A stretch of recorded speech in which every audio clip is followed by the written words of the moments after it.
those are present in the valence shell, they have the repulsion between each other. What kind of electron pair we have in the valence shell? We have two kind of the electron pair. One can be the lone pair and one can be the bond pair. Then what is their extent of the repulsion? That is, lone pair to lone pair repulsion is always more than the lone pair bond pair repulsion, and lone pair bond pair repulsion is always more than the bond pair repulsion. This Vesper theory will help us to calculate the shape of the molecule. On the basis of the how many lone pair they have, how many bond pair they have, we can predict their shape. Suppose if hybridization is the sp, so how many orbitals we have? 2 orbitals, 1s and 1p. How many orbitals? 2 orbitals. 2 orbital can occupy the 2 electron pairs. So in this one we have the 2 electron pair. What is the possibility? Those 2 electron pair are the bond pair. Lone pair is the 0. Example is the acetylene C2H2, where bond angle is the 180, shape is the linear. Then in the sp, what can be the next possible configuration? That is the 2 electron pair, but out of the 2 electron pair, one is the bond pair and one is the lone pair. The example of this molecule is like N2, but angle we cannot define here, shape is the linear. Now we have the sp2. In the sp2, how many electron pair? We have the 3 electron pair. These 3 can be the bond pair. If all the 3 are the bond pair, then lone pair is the 0. Example is the SO3, angle is the 120 and shape of the molecule trigonal planar. Then what is the next possibility? Out of 3, 2 are the bond pair, 1 is the lone pair. Example is the SO2, where angle is less than 120 and shape of the molecule is the V shape or the valence shape. Then we have the next hybridization, that is the sp3. And in the sp3 we have the 4 orbitals. Out of 4 orbital can occupy the 4 electron pair. Out of 4 electron pair, in the first case all the electron pair are the bond pair, lone pair is the 0. Example is the CH4. Shape of the molecule is the tetrahedral and bond angle is the 109 and 28 minute. Then what is the next possibility? Out of 4, 3 are the bond pair, 1 is the lone pair. Example is the NS3. Bond angle is the 107 and shape of the molecule is the trigonal pyramidal. After that, in the next example we have the out of 4 electron pair, 2 electron pair are the bond pair and 2 electron pair are the lone pair. Example of this molecule is the H2O, where the bond angle is the 104.5 degree and shape of the molecule is the B shape or the band shape. Then next we have the sp3d. In this one sp3d, how many orbitals? 1 s orbital, 3 p orbital and 1 d orbital. Total we have the 5 orbital. 5 orbital can occupy the 5 electron. So that 5 electron can be the electron pair. In the first case, all the 5 bond pair means lone pair is the 0. Example is the PCl5. Shape is the trigonal bipyramidal. Bond angle is the 120 and 90 degree. Next case can be possible that out of 5 electron pair, 4 are the bond pair, 1 is the lone pair. Example is the SF6, where shape is the seesaw shape. Bond angle is less than 120 and less than 90. The next example of the sp3 is the what we have possibility 3 bond pair and 2 lone pair. Example is the ClF3. Shape is the P shape and bond angle is less than 90. The next case we have the sp3d2 hybridization, where we have the 6 electron pair. 6 electron pair, out of 6 electron pair, all the electron pair are the bond pair, lone pair is the 0. Example is the SF6. Bond angle is the 90 and shape of the molecule is the octahedral. Then what is the next possibility? Out of 6 electron pair, 5 are the bond pair, 1 is the lone pair. Example is the XeOF4. Okay, shape is the square pyramidal, bond angle approximately 90. Next case, out of 6 total electron pair, 4 are the bond pair, 2 are the lone pair. Example of this molecule is the XeF4. Shape is the square planar, bond angle is the 90 degree. The next case of the hybridization we have the sp3d3, where total 7 orbital occupy the 7 electron. All the 7 are the bond pair, lone pair is the 0. Example is the IF7. Shape is the pentagonal bipyramidal Okay, an angle is the 72 degree and 90 degree. What you need to remember, suppose if in any question, what you have the 6 bond pair plus 1 lone pair. 6 bond pair plus 1 lone pair, shape of that molecule is called the distorted octahedral. Shape of that molecule becomes the distorted octahedral. If in any case you have the 6 bond pair, 1 lone pair, that shape is become the distorted octahedral. Similarly, in the coordination number 8, if you have the 1 lone pair and 7 bond pair, then that shape becomes the distorted pentagonal bipyramidal. What I said, if you have the coordination number 8, in the coordination number 8 you have the 7 bond pair plus 1 lone pair, then that shape from the cubical converted into the distorted pentagonal bipyramidal. The next property of the covalent compound. Look, covalent compound can exist. Covalent compound can exist in the solid state also, in the liquid state also, in the gas state also. Melting point and boiling point of the covalent compound generally less. Okay, bond order. What is the bond order? How many covalent bonds we have between the two atoms is called the bond order.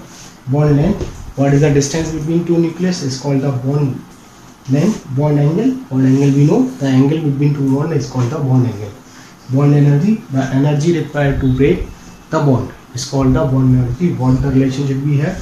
Bond order directly proportional to the bond energy, inversely proportional to the bond length. If we have the triple bond is stronger. We require the more energy to break the bond, and at the same time atoms are very closer to each other, bond length is the less. If we have the single bond, then single bond is the weak, energy required to break the single bond is the less, and bond length is the more.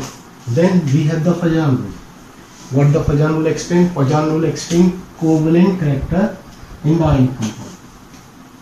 What the Pajan rule explain? Pajan rule explain covalent character in the ionic compound. Look, these all the information I have given. Then we have the higher covalent character, less ionic character. If size of cation is less, higher the covalent character, less is the ionic character. If size of anion is more, higher the covalent character, less is the ionic character. If charge of the ion, it may be the cation, it may be the anion. If charge of the ion is more, higher the covalent character, less is the ionic character. Next, a cation with the pseudo-noble gas configuration always have more covalent character than the cation of the noble gas configuration. What is the last rule?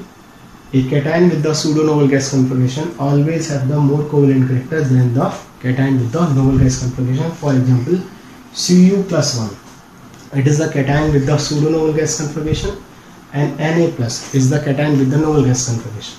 Then according to this rule, CuCl is more covalent than the NaCl. Cation with the pseudo-noble gas configuration more covalent than the cation with the noble gas configuration. Now check this example: AlCl3, MgCl2 and NaCl. Anion is the same, so we don't have any problem with the anion. So what we have to check? Aluminium has the plus 3 charge, sodium has the plus 1 charge. According to this rule, higher the charge, higher the covalent character. So AlCl3 is more covalent than the MgCl2, MgCl2 is more covalent than the NaCl. NaCl is more ionic, AlCl3 is less ionic. Similarly here, sodium nitride, sodium oxide, sodium fluoride. Sodium is the same, so leave the sodium. We have to solve the question on the basis of the anion. Here we have the nitrogen minus 3, here we have the fluorine minus 3. Higher the charge, higher the covalent character. So Na3N is the more covalent than the Na2O. Na2O is more covalent than the anion. Then we have the dipole moment. What the dipole moment explain? Dipole moment explain ionic character in the covalent compound. Pajan rule explain covalent character in the ionic compound, but dipole moment explain ionic character in the covalent compound. What the dipole moment said? Whenever we have the covalent bond between the two different atoms, electron pair never shared equally between them. Electron pair always shifted toward the more electronegative element. Suppose we have the hydrogen fluoride, then fluorine is the more electronegative element. The electron shifted toward the fluorine. Fluorine has the delta negative charge, hydrogen has the delta positive charge. they have the distance d between them. Charge is the q and distance is the d. Then dipole moment is the mu is equal to q into d. It should be calculated in the Bohr magneton. Mu is equal to q into d. Q is the charge, d is the distance. Higher the dipole moment, higher is the covalent character. Dipole moment is the vector quantity, and we have the two dipole moment q1 and q2 at the angle of the theta. Then vector addition of the two vectors to dipole moment can be given as mu1 square plus mu2 square plus 2 mu1 mu2 cos theta. In the dipole moment, we also have the contribution of the lone pair. In the dipole moment, we also have the contribution of the lone pair. Sometimes what the student do, they solve the question but they don't see the contribution of the lone pair and question become the wrong. Okay, so to see that, we have to shift to the next slide.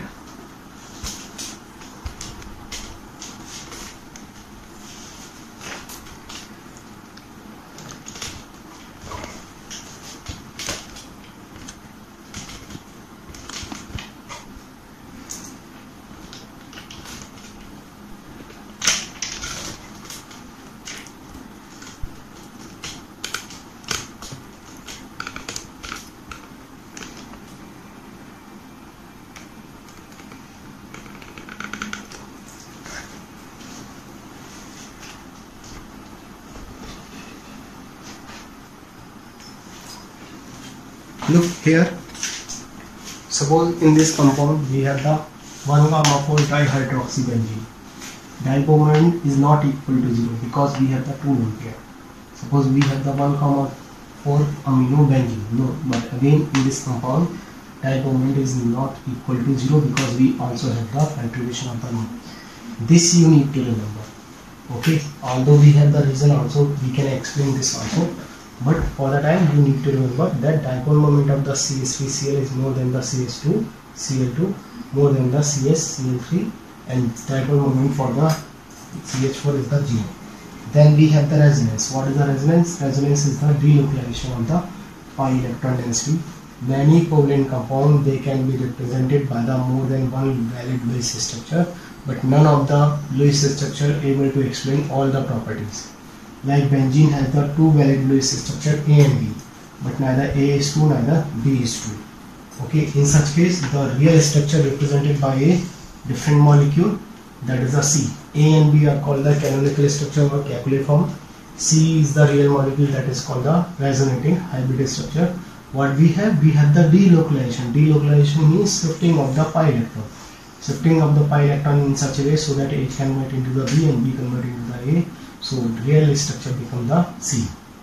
Suppose we have the carbonate. This is the resonating structure of the carbonate.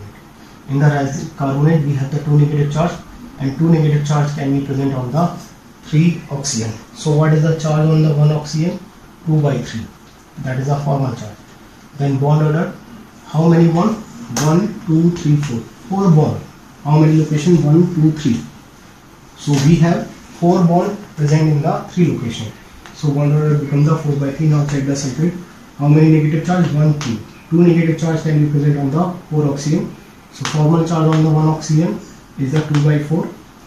Okay. And bond order. How many covalent? 1, 2, 3, 4, 5, 6. 6 bond is present in the 1, 2, 3, 4. 4 location. So bond order becomes the 6 by 4. Then come to the permanganate. 1 negative charge, but that can distribute on the 4 carbon atom. So what is the net charge on the 1 carbon atom? That is a 1 by 4. Bond order, how many covalent bond? 1, 2, 3, 4, 5, 6, 7. 7 bond present in the 4 location. So bond order becomes the 7. Bond order becomes the 7 by 4. Now come to the next part, that is the MOT.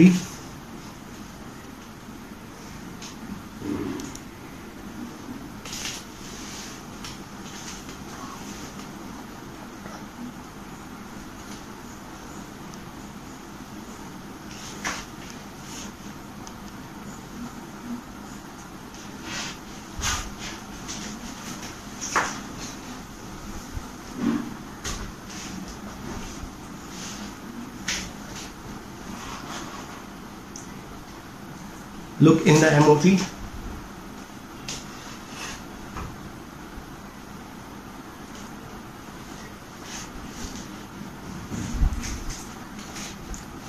Look in the MOT. What is the MOT? It is the molecular orbital theory. According to this theory, atomic orbital combine together to give the molecular orbital. What is the combination method? That is called the LCAO, linear combination of the atomic orbital. Whenever atomic orbital combine together to give the molecular orbital, two type of the orbital they can give: BMO, bonding molecular orbital; ABMO, anti-bonding molecular orbital. BMO formed by the in-phase addition of the two wave, constructive interference, and ABMO is formed by the out-of-phase addition of the two wave, that is a destructive interference. Then next point, bonding molecular orbital always less in the energy, support the bonding. ABMO always more in the energy, don't support the bonding. Number of the atomic orbital before the combination is always equal to number of molecular orbital after the combination. Atomic orbital are the monocentric, molecular orbital are the polycentric. Molecular orbital always obey the Fajon rule, that Hund's rule, or Bohr principle, and the Pauli principle as the atomic orbital. These are the combination of the linear combination of the atomic orbital. S orbital and S orbital, two waves, they combine in phase, give the constructive interference to give the bonding molecular orbital, that is called the sigma 1s. Okay, electron density between two nucleus is always higher. But suppose if one sigma 1s orbital has that sign of the wavelength positive and one is the negative, whenever these combine, they give the out of phase addition, and that give the destructive interference. In this case, between the two nucleus we have a nodal pin where the probability of the finding electron is 0. This is called the sigma star 1s ABMO. Similarly, PZ when they interact with the in phase, give the constructive interference, they give the BMO, that is a sigma 2pz. Between the two nucleus we have the probability of the finding electron. But when the sigma PZ interact out of phase, they give the destructive interference, they give the ABMO, that is called the sigma star 2pz. Between the nucleus we have a nodal pin. Now we have the pi 1 is formed by the px or py. So whenever the px of one and px of the second, or py of the one or py of the second, they interact in the same phase, positive sign and negative sign come together, they add it in the phase. In such case they give the bonding molecular orbital, that is a pi px, but still we have one nodal plane here between the two orbitals. This is the nodal plane. But when px and px, they interact with each other out of phase, one is the positive and one is the negative, they interact with each other in out of phase, that gives the destructive interference. This time they give the pi 2px or pi 2py, this time we have the two nodal plane. Then electronic configuration more than 14. What is the electronic configuration more than 14?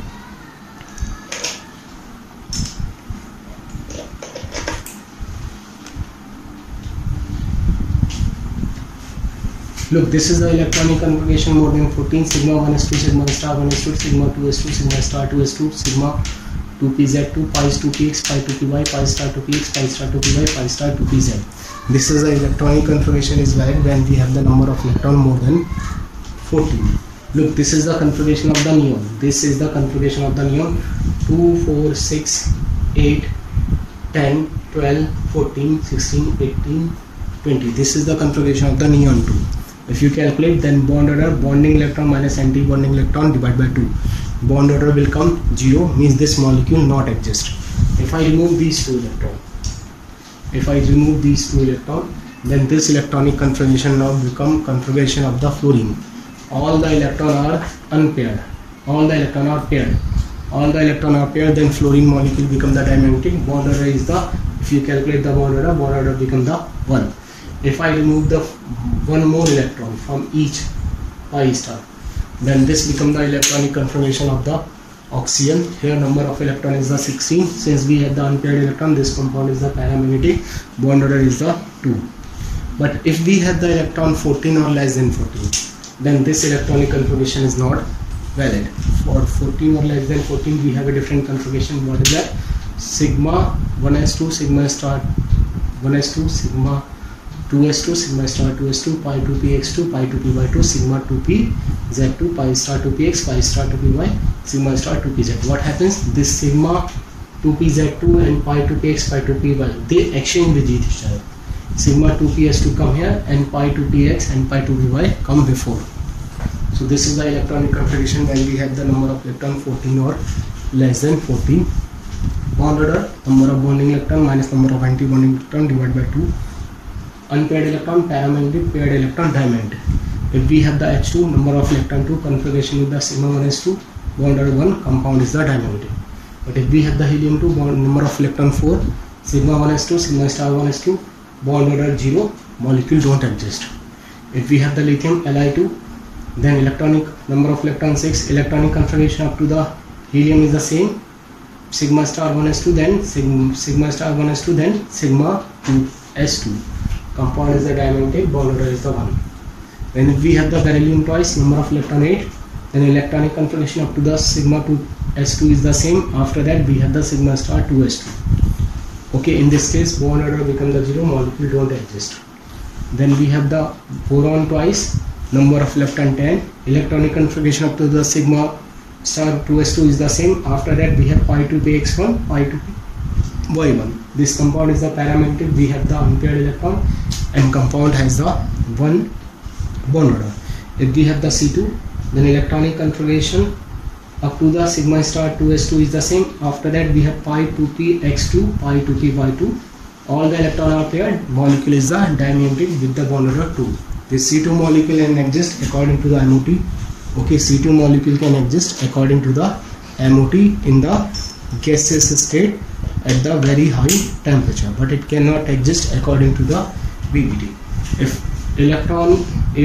N2 is there, electron is the 14, configuration up to the carbon same. After that we have the sigma 2s2 pz2, bond order is the 3, compound is again diamagnetic. Okay, if you have to remove the electron, if you want to remove the electron, then you have to remove the electron from the outermost shell. Maybe after the removal of the electron, if everyone has the paired electron, maybe after the removal of electron it become the unpaired. Before the removal of the electron, diamagnetic. After the removal of electron, it may be the paramagnetic. So you have to check accordingly. After this MOT theory, what we have the weak interaction. How many kind of weak interaction we have? First is the hydrogen bonding. What is the hydrogen bonding?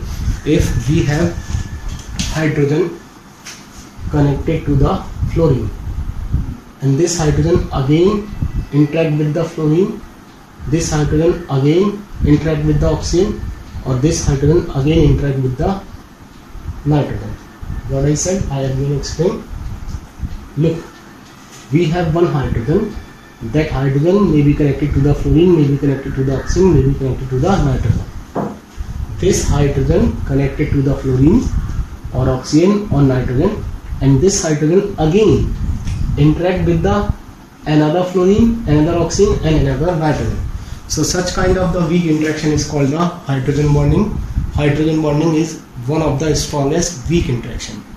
Next weak interaction we have the dipole-dipole interaction, that is also called the Debye forces. First stronger force is the hydrogen bonding. After the hydrogen bonding we have the dipole-dipole interaction. After the dipole-dipole interaction we have the dipole-induced dipole interaction, which is also called Coulomb forces. After the dipole-induced dipole interaction we have the instantaneous dipole interaction. Instantaneous dipole interaction, okay, it is also called the London forces. Okay, so these are the things which we have to cover in the chemical bond.